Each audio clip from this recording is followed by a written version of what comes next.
So I'd like to welcome everyone to this month's Stamp Talks. December, the last one of the year. I can't believe it's been a year already, but thank you for showing up. And I'm looking forward to getting next year's program out and running. I also want to thank Michel for volunteering to speak today. Without the speakers, these things would be a total flop. So thanks, Michel. I really appreciate that. And I would like to thank Sparks Auctions. Without their sponsorship, this program wouldn't be possible. So go check them out at sparks-auctions.com. You can check out their latest auction results because they just had one. And I was the second bidder on like probably 5 different things. So, oh well, go check them out. And Michel, I'll turn it over to you. And again, thank you. You're welcome.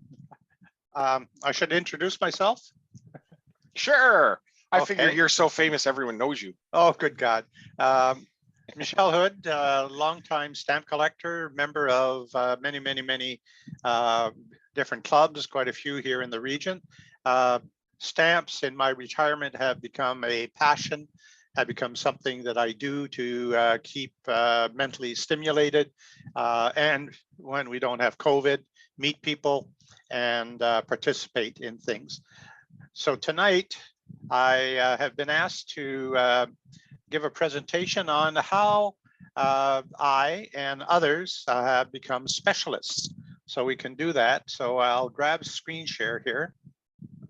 Okay.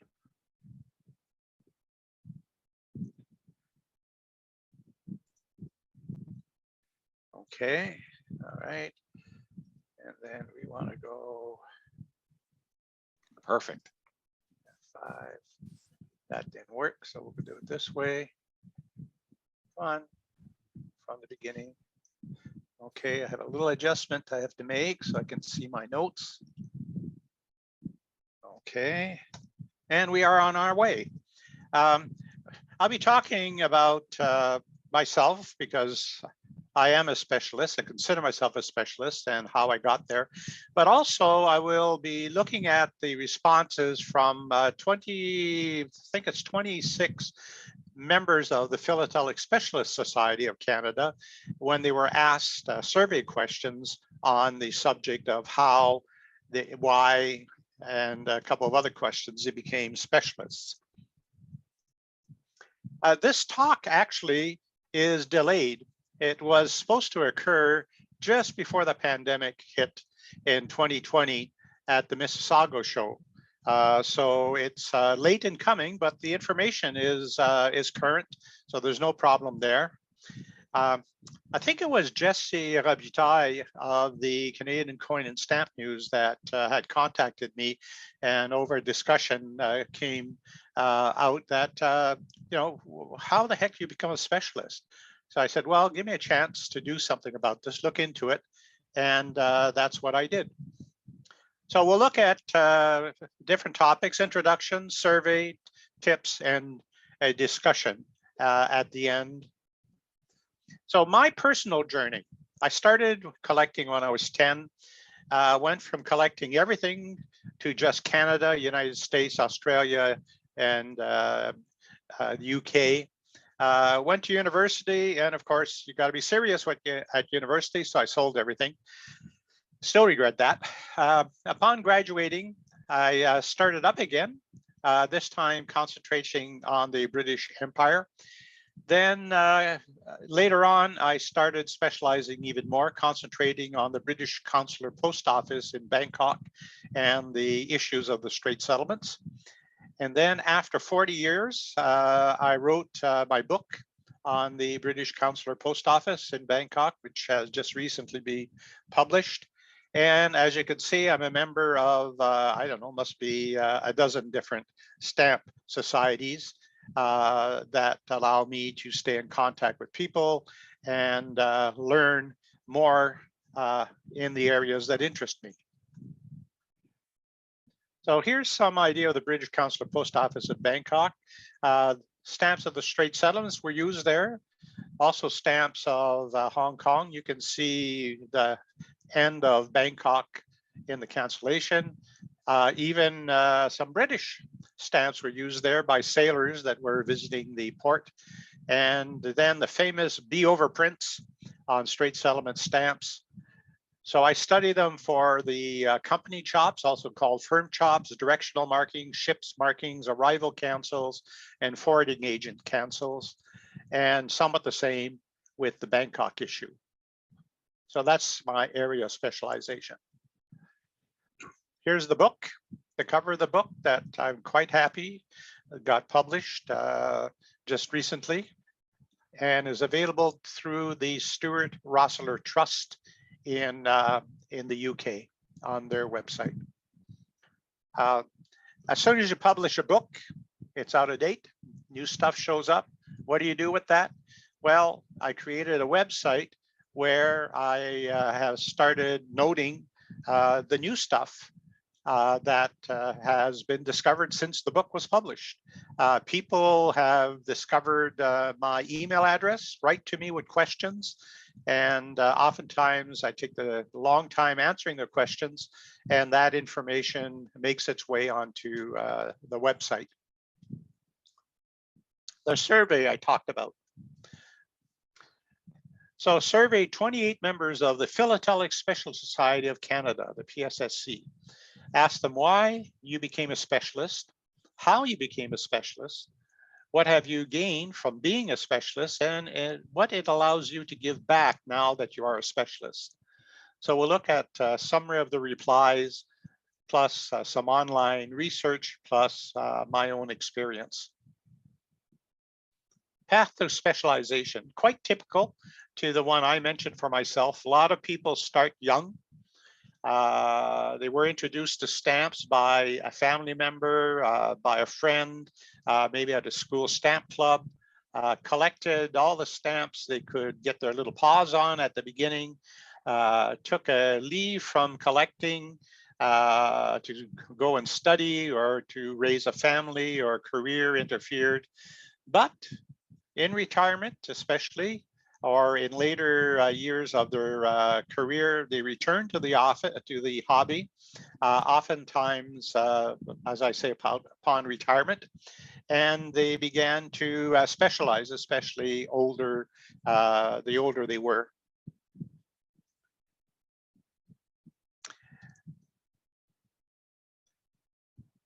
So what are the type in this format are answers back from some of the 28 people in the survey.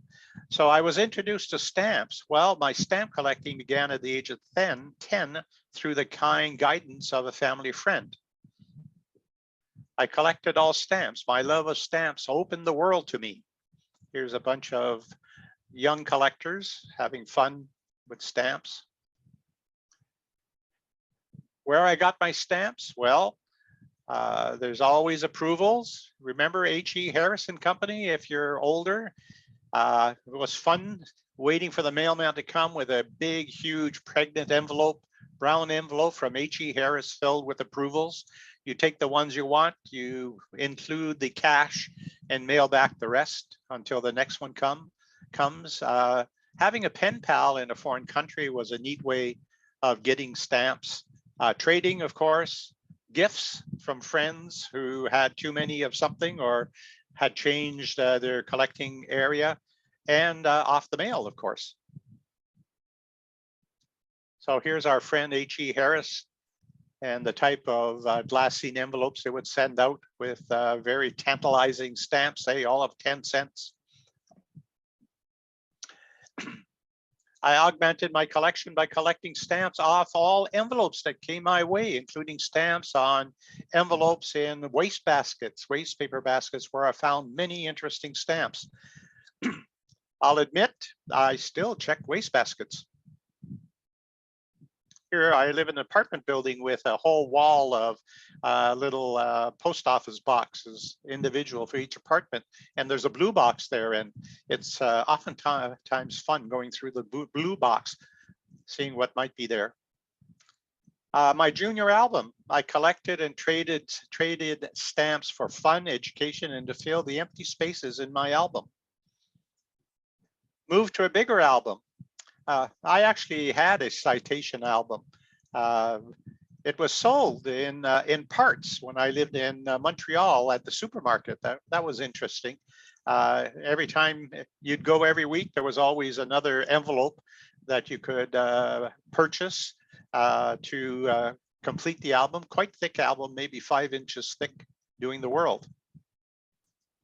Then I put my collecting on hold because I went to university, studies, had to raise a family, career interfered.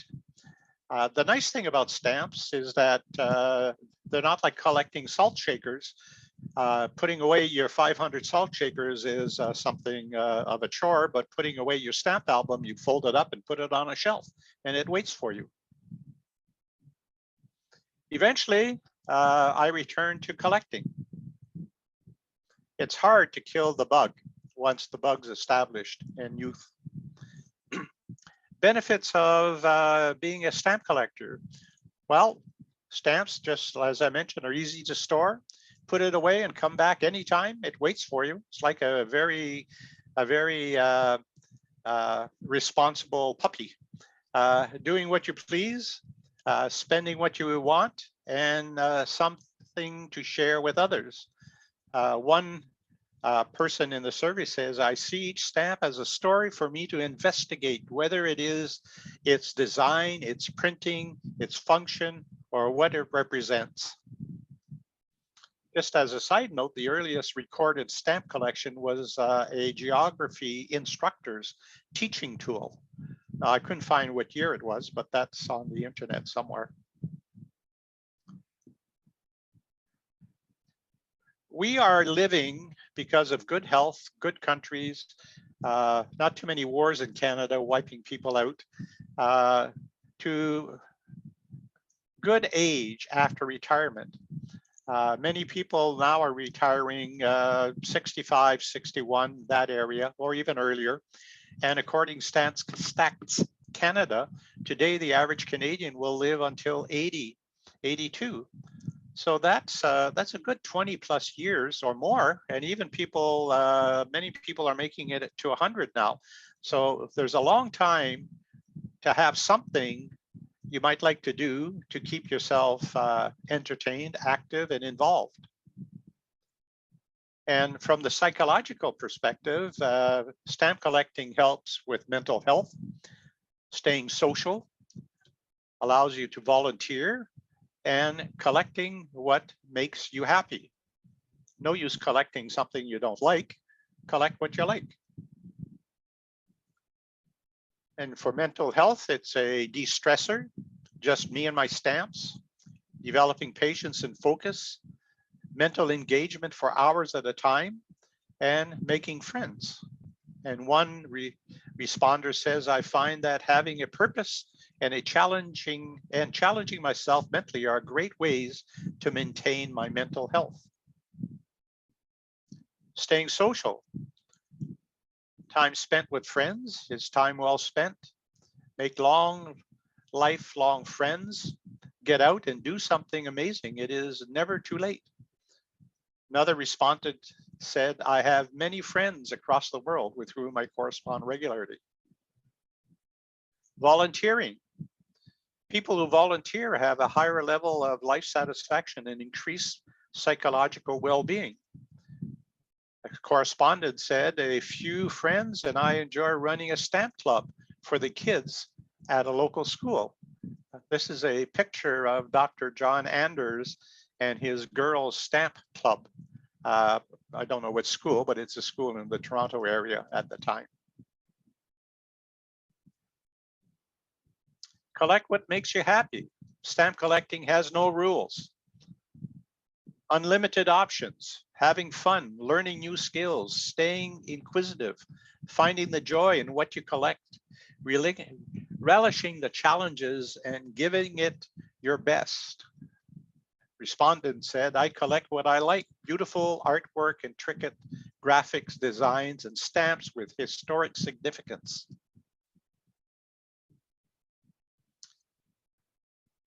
So the survey questions of the 28, we'll look at those now.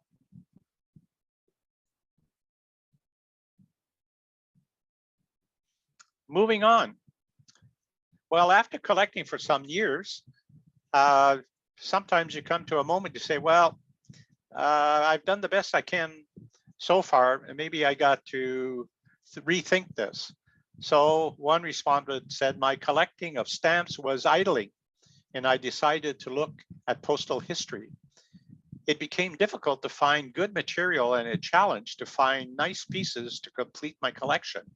Well, this is a lot of us collect this way still, depending on the country, and filling some of those empty spaces can become very difficult and very expensive.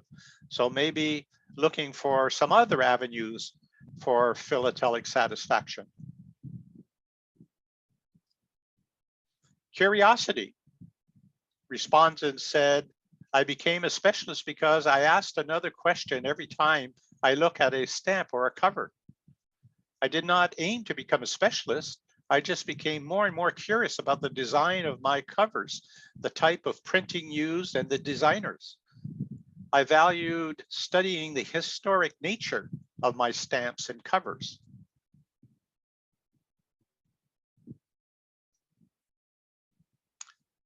Taking on a challenge. Another respondent, after collecting all new issues of Canada, I decided as a challenge to myself to collect seriously some of the less popular areas, postage dues, perfins, G and OHMS, international reply coupons, etc. Interesting, the PSSC just recently published, and it's on the website, you can look at it free, an anthology called On the Edge of Philately, containing 20 plus articles of exactly that, things that you wouldn't think people would collect, but they're philatelic, and to them they're very, very interesting. Completion. I exhausted what I could afford to complete my favorite country, so I decided to specialize in a smaller, more focused area. Once I did that, numerous subspecialties presented themselves. So this is me, actually. This is one of mine. I was trained as a meteorologist, so weather and things dealing with weather interest me. And this display I did dealt with postcards and letters dealing with transmitting weather information by mail. Enthrallment. I enjoy the beauty of stamps and special covers. After collecting for many years, there were certain stamps I kept bringing down to become, I kept being drawn to because of their design, color, engraving, symbolism, etc., as a way to show and explore my lifelong interests. All of these items above are images that I borrowed from the PSSC website, where you can view over 90 presentations by members free.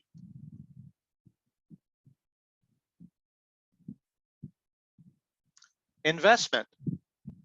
By getting to know my area in depth, I was able to avoid fakes and bought quality items with confidence. Now, this is my area. I collect Bangkok. This is B overprints.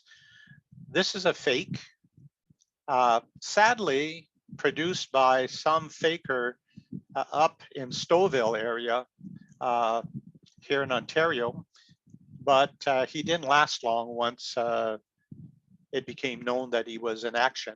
This is a genuine stamp, Bangkok, US legation, for Bangkok.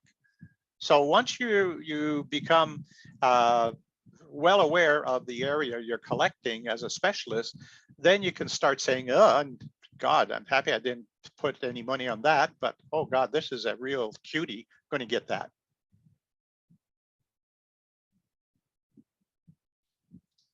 Investment.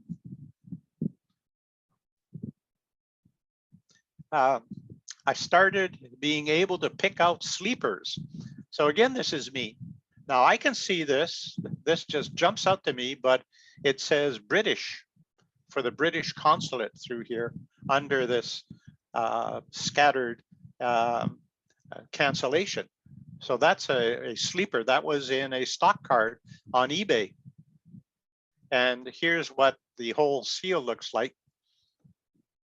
So after a while, once you collected an area, these things just jump out at you as known faces in a crowd do. Here's another one, and another one, and another one, and another one. This is a new find. Bangkok used this really awkward cancellation for a while, and here's a straight settlement stamps that has that cancellation. So after a while, once you're a specialist, you can start picking these things out. Enjoyment, the hunt and the find. I think that's basic to human nature, you know, is going out looking for something and saying, aha, there it is, I found it. I felt satisfied for making small discoveries or just having eureka moments. I love covers that are related to the historic events or persons I can research. Thrilling. Satisfaction. A sense of pride and success and an accomplishment. I gained a deep knowledge of my area. Pride when being recognized for my accomplishments. So here's a summary of what we just looked at under why you became a specialist. Moving on, how you became a specialist. Mentoring. A friend introduced me to covers in postal history and helped me develop my understanding of them. I developed my collection. I was guided by the advice of a stamp dealer friend. Research. I read widely and applied what I learned to my stamps. I paid special attention to things which I could not explain and tried to find varieties mentioned in specialist books that should exist out there. I acquired books and did research. Hunted. I attended auctions looking for items for my collection. This was the North Toronto before that dear little pandemic we're going through. Educated myself. I consulted books, articles, auction catalogs, etc. My knowledge came from reading the literature and researching online and in archives. I began to read up on the history of the items I collected, and as I accumulated more items, I was able to tell a fuller story.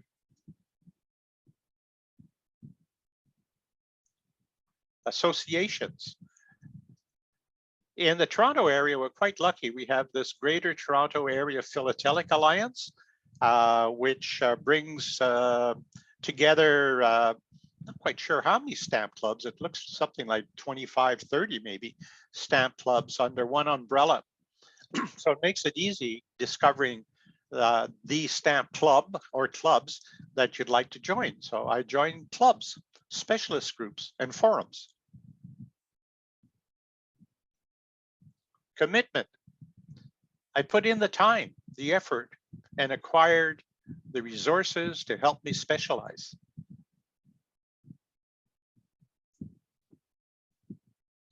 Eternalized, wrote articles, published a book, created a website, talked to clubs, exhibited my collections. I was a little reluctant to write my first article, but after that, I regularly wrote about my finds. One thing to remember,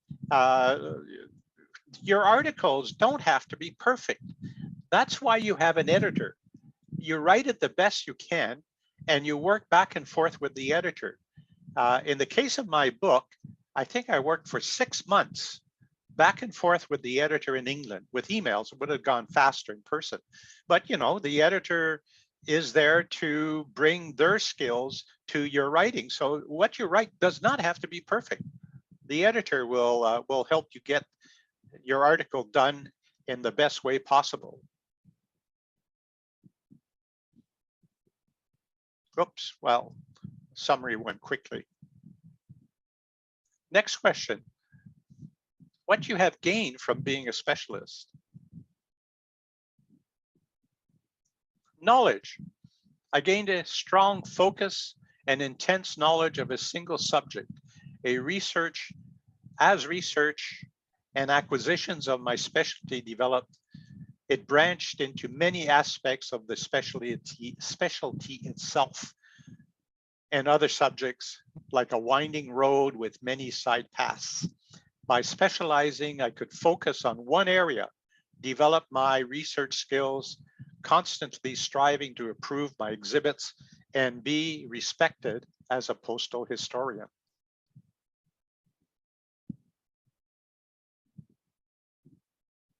Go back to that. This is me.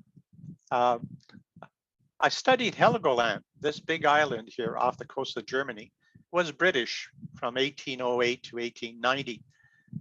And it still is a tourist place where people would take the boat from Hamburg or Cuxhaven and go on a day trip. And there's about 2,000 people who live there. And being out in the ocean, it's got nice salty air that's good for the lungs. And if you're not feeling well, then go to Heligoland and get better by breathing the nice air. But it had neat stamps.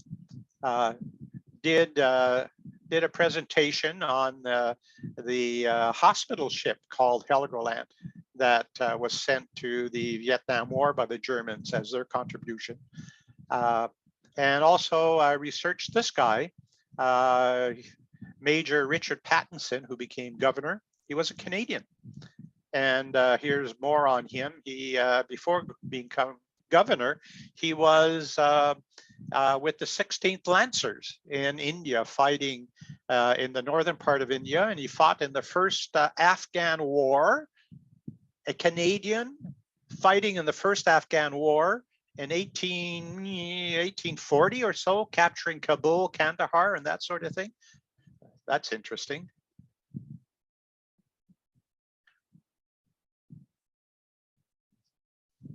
After years as a specialist, I now have the skill and confidence to write articles related to my specialty. After 40 years as a specialist, I wrote a book.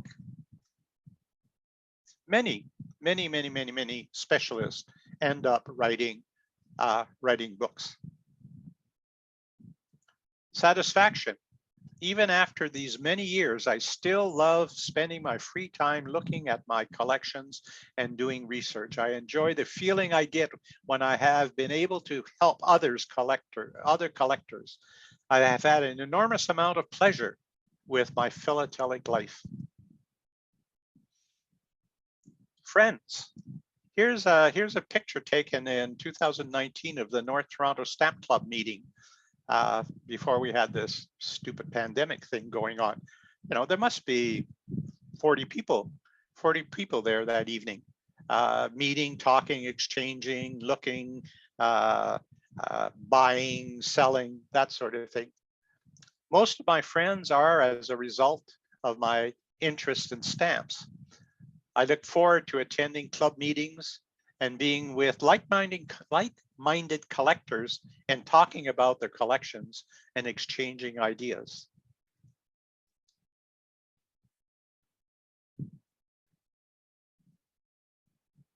I suppose one nice thing is that at a certain point, someone asks for your opinion and you have in that public mind entered the world of being a specialist. I am most pleased when asked to give talks. This is mine. This auction house in Australia was auctioning some 15 lots of Bangkok bees, and they learned about my specialty in that area. They asked me to give opinions and write the description for the lots, which they then published in their catalog. of auctions. So that was neat that out of the blue, someone had recognized my specialty and come to me with a request to do something I really enjoyed doing. In 1985, the APS expert committee accepted me as one of their experts on the Bangkok bees. So that too is something that makes you feel that your knowledge is being appreciated. Sharing. I gladly share my interest and knowledge. I enjoy my philatelic discussions with other collectors. I can often find a reference when someone has a question. Relaxation. There's King George V, a passionate stamp collector who actually ended up on stamps and here on the cover of the London Philatelist. I find working on my stamps therapeutic. After the pressure of the day, I can retire to my study and my stamps and relax. I am now confident that I can tell when I acquire an item that I am adding value to my collection. So that's what we just looked at for this question, what you have gained from being a specialist. We're almost there, just another 20 slides to go. What allows you to give back now that you are a specialist? Mentoring. I enjoy assisting others with their collecting interest. I aid collectors get into exhibiting and am proud to see that they are doing well. Sharing. I like sharing what I know through presentations, writings, and publications. Sharing information that was unknown to the hobby and clarifying misconceptions. As part of my retirement, I donated my research files and data to the Canadian Postal Archives and Library. The fact that they're willing to accept it shows that they realize that there's value there. Participation. I qualified as a philatelic judge. I love to exhibit, and I am showing my collections all over the world at national, European, and international level shows. You'll recognize this gentleman possibly as John Wilson, and this is Dr. Robert Pinet. And standing back here is Dr. Barry Millman, really examining closely whatever is on that sheet. And note that John has a stamp of, hang on. Oh yes, it's the Postmaster General of New Brunswick, Charles Connell, who thought he'd make a stamp with himself on it, and then he got into an awful lot of doo-doo because of it. Anyways, committed collectors. Writing. I write articles on what I find interesting about stamps, or more likely covers. I finally wrote my book. All sorts of places that are quite happy to receive your articles. Running a stamp organization. I serve on the board of various philatelic organizations and participate in various committees. I became president of my local stamp club and assistant editor of its newsletter. After I retired, I became very involved in philatelic exhibiting as an organizer, exhibitor, and judge. Volunteering. Few philatelic organizations have paid staff, so they only work because of volunteers. Every small action contributes to the success of a stamp club. So there's John Wilson and myself in 2019, where we were among a group of 22 individuals recognized for our volunteering activities. Very nice.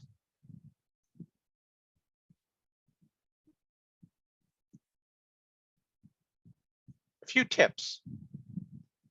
Pursue your passion.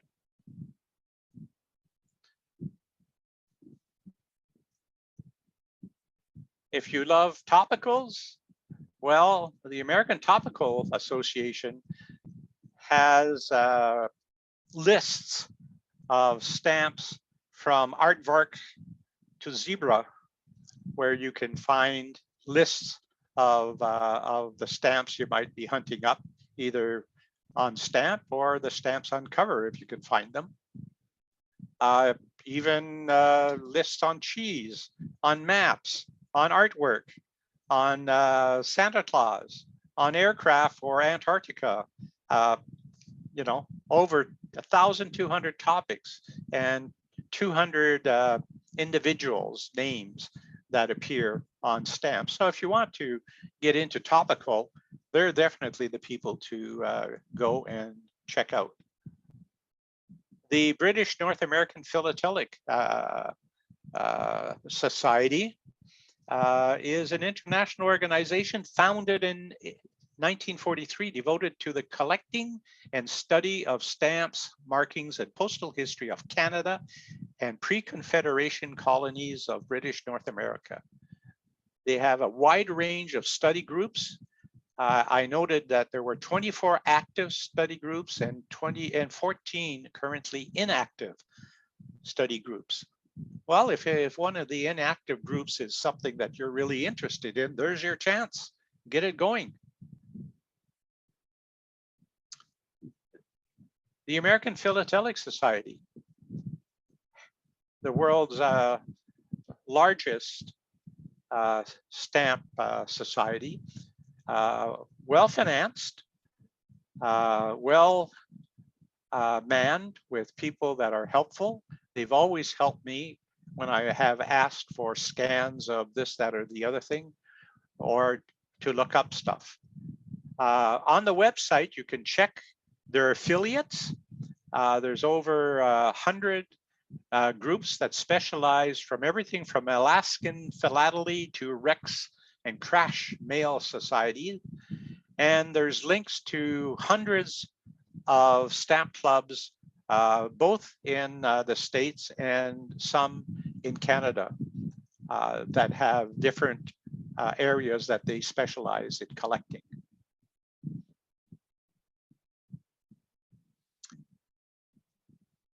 The APS, the American Philatelic Society, on their website, free of charge, you can consult their library catalog.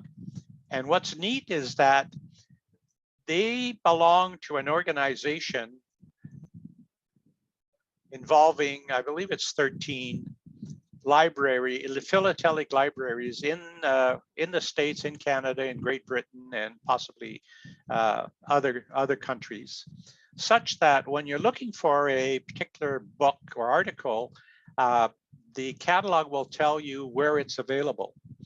It may not be available at the APS, but it may be available at the Rocky Mountain Philatelic Library.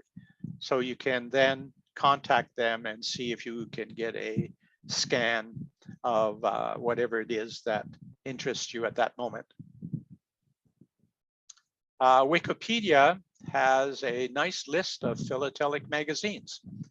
So if you have a particular interest in something in the German area of collecting, well, you check that out, or in the Russian area or Japanese area or whatever.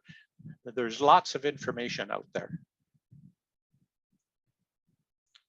Then there's always dealers that specialize in philatelic books and journals. And you can find a list of them on the internet. So you can inherit stamps, you can trade stamps, and you can buy stamps. The Canadian Stamp Dealers Association has a website, and you could search it for dealers that specialize or have specialties in an area that you are interested to get into. And having a good relationship with a dealer is very beneficial to a specialist because they will watch out for those special items and let you know that, hey, look I just got a collection and there's some of that funny stuff that you collect in there. I'll send you scans. There's several internet auction houses. There's eBay and there's Delcamp. And one suggestion I have, and one thing I do, whenever I use a website, I always check to see if there's an advanced search feature. Usually when you arrive on the website, you'll have the simple, straightforward search feature. But using the advanced search feature is a bit like using the search feature in a very large library where you can narrow in very quickly by putting certain choices in certain boxes of what you're looking for. And instead of seeing 5,000 possibilities, you narrow it down to 10. So I always look for the advanced search feature. Well, that's the presentation for now. What I'll do, I'll thank you for it, and we can go into questions and chats. Thank you, Michel. You're welcome. All right, so we have one question already here. Every time we are asked by a different organization or clubs to write an article, I'm all excited as I have plenty I would like to share or ask. But when the time comes to write, I always get that white page fear. Any tips on how to write up your first article? The way I prepare most of my articles is that I will sit down with the reference material. I'll open up Word, and if you look how to do it, you can dictate in Word.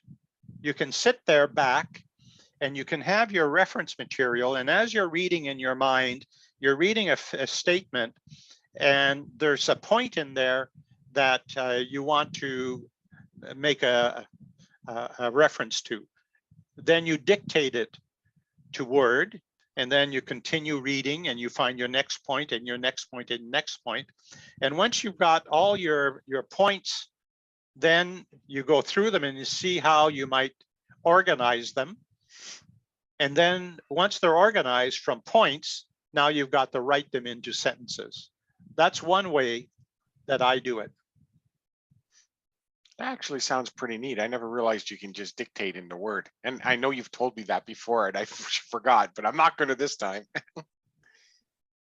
Do we have any more questions?